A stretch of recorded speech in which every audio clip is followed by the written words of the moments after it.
Hello mga kawamat, in this video lesson, we will discuss computing gross and net pay. So this is the part 2 of this topic kasi meron na tayong na-upload bago ito. So dun sa unang upload natin, na-discuss natin yung iba't ibang definitions and terminologies and other deductions, how to compute the SSS, PhilHealth, Pag-ibig, GSIS, and other computations. So in this part 2, we will focus on the problem solving. So Carlo works as a service crew member in a fast food restaurant in Quezon City. He earns 85 pesos per hour this month. He worked 176 regular hours and rendered 12 overtime hours, paid at 125% of his hourly rate. So we'll compute the following: the regular pay, overtime, the total gross income, the deduction for SSS, PhilHealth, and Pag-ibig, net and the net income. So first, compute muna natin yung regular pay niya. Since 85 per hour siya and then ilang oras siya nakapag-work 176. So multiply lang natin yon, 85 pesos times 176 hours, that will be 14,960. So ito yung regular pay niya. And then meron siyang overtime na 12 hours. So again, paano natin kinocompute yung overtime? Yung hourly rate niya times yung number of overtime hours niya times yung 1.25. So sila ay entitled for 125% of his hourly rate. And 85 pesos times 12 times 1.25 is equal to 1,275. So magkano ngayon ang buong monthly gross income niya? So pagsasamahin lang natin yung regular pay and overtime pay, add lang natin yung dalawa na yan. So a total of 16,235. Ngayon, kukumpitin natin yung mga deductions. So magkano yung magiging contribution niya sa SSS, sa PhilHealth, sa Pag-ibig, at kung meron siyang tax. So sa SSS, ang gagamitin natin is yung regular pay. So hindi dapat yung monthly gross income kasi hindi natin sinasama yung overtime. So yung 14,960 times 5% or sa calculator nyo, imumultiply nyo by 0.05 and that will be 748. And then yung PhilHealth, 14,960 times 2.5% or times 0.025, that will be 374 pesos. Yung Pag-ibig naman, 14,900, since 14,000 ito class, kapag more than 10,000 na, automatic 200. That will be the maximum contribution sa Pag-ibig, no? Kapag more than 10,000, so 200 pa din yung ibabayad. So the total deduction, add lang natin yung 748 plus 374 plus 200. The total is 1,322. Okay, check natin kung tama. Okay, so tama naman yung computation natin for total deductions. Since makikita natin class, yung regular pay niya is 14,000 lang. So, tax exempted pa rin to. So, wala siyang babayarang tax. So, magsisimula lang tayo mag-compute at i-check kung may tax siya kapag ang monthly salary niya ay nasa 20,500 or more than doon. Kasi parang nasa 20,800 yung pinakamababa magkakaroon na ng tax. So, kapag more than doon, so, saka mo lang i-check. Pero kapag less than 20,000, automatic tax exempted yon. So, the total net income or yung matitake home niya, ang ginagawa lang natin, ima-minus natin yung monthly gross income niya minus the total deduction and 16,235 minus 1,322. The answer is 14,913. So, ito yung take-home pay niya. Next problem.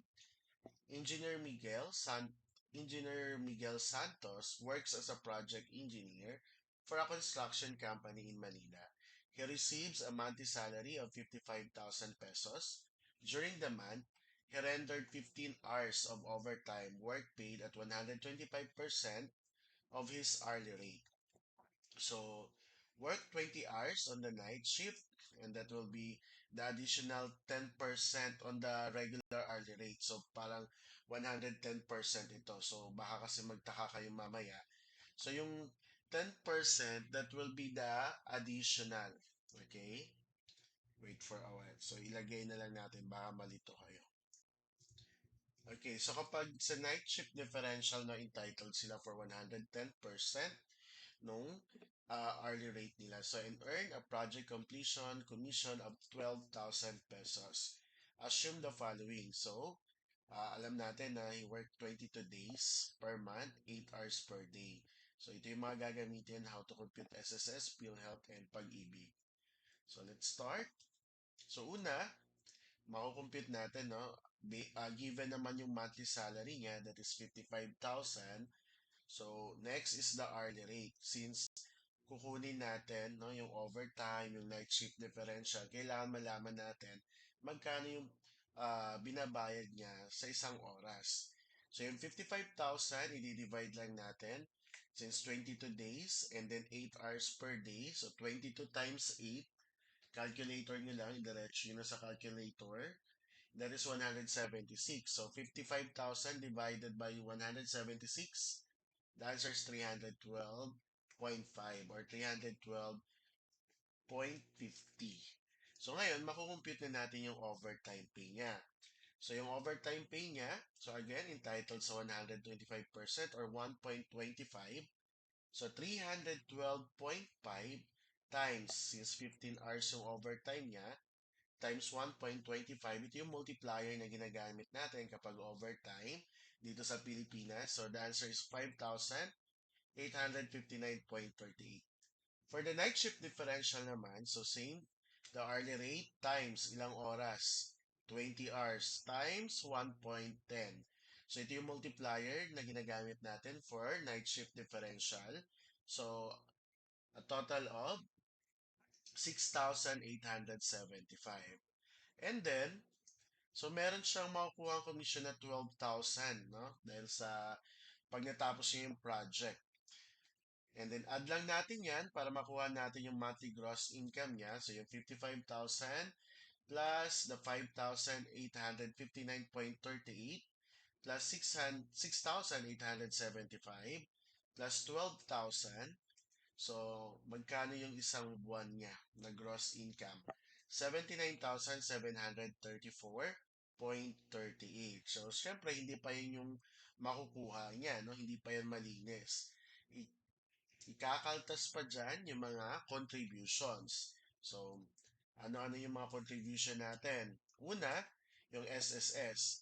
So, yung SSS, pag kinumpute natin, ang gagamitin natin is yung monthly salary niya, o yung basic salary niya. So, hindi dapat kasama dyan yung overtime, yung mga kuha niyang bonus is, yung mga major bonus, yung mga ganyan, or yung mga allowances. Kasi sa kanya na yon. So, ang gagamitin natin dito is the monthly salary. So, 55,000 times 5% sa decimal, 0.05. So, 55,000 0.05, the answer is 2,750. Ganun din sa PhilHealth, 55,000 times 2.5% or times 0.025, that is 1,375.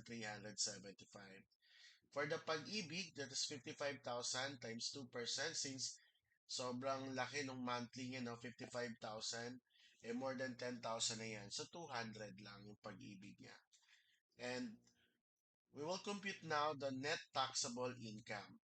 So, paano natin gagawin yon? Yung basic salary, ibabawas natin dyan yung SSS, yung PhilHealth, at Pag-ibig, yung mga contributions niya. So, kapag minus natin yon, that will be 50,675. So, ito yung gagamitin nating base amount para makompute natin kung magkano yung withholding tax niya. So, si 50,675, pag minultiply natin kay 12, that will be 608,000. 608,100. So, di ba, doon sa part 1 natin, may pinakita kong table or pwede nyo naman i-search sa Google yung tax bracket ng BIR. So kapag yung 608,100, ay saan siya pwede? It's over, dun siya sa bracket na over 400,000 but not over 800,000. I think pang bracket number 3 ito. So, para makompute natin yung withholding tax niya, ito yung gagamitin natin. 22,500 plus 20% of excess over 400,000. So, 22,500 plus 20%. Okay, so 608,100 minus 400,000. So, ang makukuha natin dyan is, okay, 64,120. So, kapag calculator nyo na lang ito plus. So, ang makukuha nyo dapat, no? So, kapag kinalculator nyo, 608,100 minus 400,000. So, ang makukuha nyo dyan ay 208,100 times 20% or 0.2. So that is 4,620. I-add pa nyo yung 22,500. Kaya ang sagot ay 64,120. So ito ay ito yung tax niya annually. No? Sa isang buong taon, ito yung tax niya. Ngayon, kukunin lang natin yung magkano yung tax niya monthly. So, 64,120 divided by 12. So, that will be 5,343.33. So, balikan lang natin. Yung monthly gross income niya is 79,734.38. So, meron siyang deduction. Magkano yung total deduction niya? So, i-add lang natin yung SSS, PhilHealth, Pag-ibig, yung withholding tax niya. That will be 9,668.33. So, para makuha natin yung net pay niya o yung matitake home yung pera, so minus lang natin. Monthly gross income minus the total deduction, that will be 70,066.05. So, ito yung malinis na mauwi niya. Okay? So, tanggal na dyan yung mga deductions. Another, Mark is a civil engineer working for a construction company in Quezon City. He receives a monthly salary of 45,000 during the month. He worked 22 days with 8 hours per day. Parang same dun sa kanina, no? Problem. Due to project deadlines, he rendered 10 hours of overtime, work and completed 3 night shifts, each consisting of 8 hours. So, bali, 8 times 3, 24 hours, no? Yung night shift niya. In addition, he received a 2,000 transportation allowance which is non-taxable. So, hindi natin isasama yan sa tax niya, no? Using the employee's share of Using the employee's share of SSS, PhilHealth, Pag-ibig, and the applicable withholding tax under the train law, compute Mark's daily rate, hourly rate, overtime pay, night shift differential, gross pay, taxable income, withholding tax, the total deduction, and net pay. So, isa-isahin natin. So, para makompute natin yung daily rate niya, so, alam natin yung monthly salary niya ay 45,000. So, paano natin makakompute yung daily rate? Yung 45,000, i-divide natin kung ilang araw siya, no? Nagtrabaho sa loob ng isang buwan, and that is 22 days. So, 45,000 pesos divided by 22 days, the answer is 2,045.45. Next, since alam na natin yung daily rate niya, makakompute na rin natin yung hourly rate niya. Since 8 hours per day, daily rate divided by 8 hours. So, 2,045.45 divided by 8, that is 255.68. Okay, next, the overtime pay. So, since alam na natin yung hourly rate niya, so paano natin kinocompute yung overtime pay? Hourly rate times the number of hours times 1.25. Okay, so 255.68 times 10 times 1.25. The answer is 3,196. For night shift differential, so kagaya ng problem number 2 natin kanina, ano yung multiplier natin? That is 1.10. So ilang oras siya? 24 kasi 3 nights na tigi 8 hours. So 24 hours lahat. So hourly rate, 255.68 times 24 times 1.10. So the answer is 6,749.95. Okay. Para makuha natin yung gross pay, no? Para makuha natin, so add lang natin, no, the monthly salary, hourly rate, monthly salary, overtime, the night shift differential, and the transportation allowance. Yung TA, ibig sabihin transportation allowance yan. Add nyo lang lahat yan. So, makukuha nyo dapat is 56,945.95. So, pwede kayo mag-comment, no, kapag may napansin kayo na medyo mali yung computation natin. Okay, para makorek din natin. So, next is compute natin yung mga deductions, no? So, kagaya mula sa problem number 1, 2, saan natin, ano yung gagamitin natin, no? Yung gross pay ba or yung, yung monthly salary na 45,000? Yung monthly salary na 45,000, no? Yung nagagamitin natin. So, yung SSS, 45,000 times 0.05, since 5% yan, yung share ng employee, 2,250. For PhilHealth, 45,000 times 0.025, that is 1,125. Since again, 45,000 is more than 10,000, so automatic yung pag-ibig mo ay 200 na. Okay? So, paano natin kukunin yung taxable income? Mula sa monthly salary, ima-minus natin itong tatlong contributions natin. So, 45,000 minus. So, kapag inad natin to, yung contribution natin, a total of 3,575. So, double check natin, no? Using your calculator.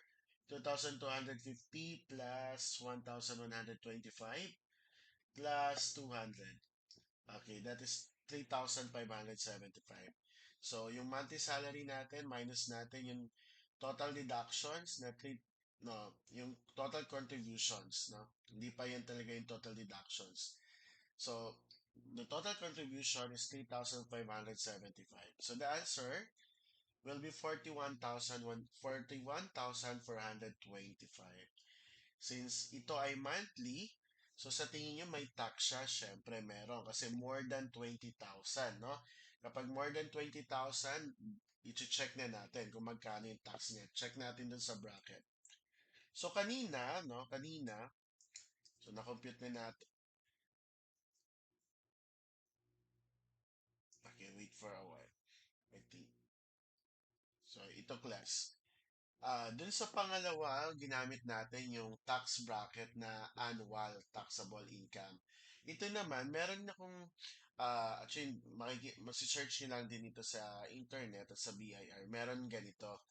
So, pwede na ang gamitin nyo ay yung naka-monthly. Okay, so meron dito compensation range kapag monthly ang gamitin natin.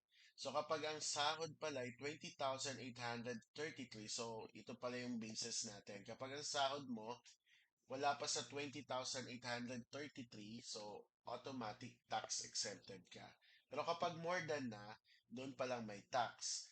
So kapag ang sweldo mo ay nasa 20,833 to 33,332, ito yung computation ng tax mo.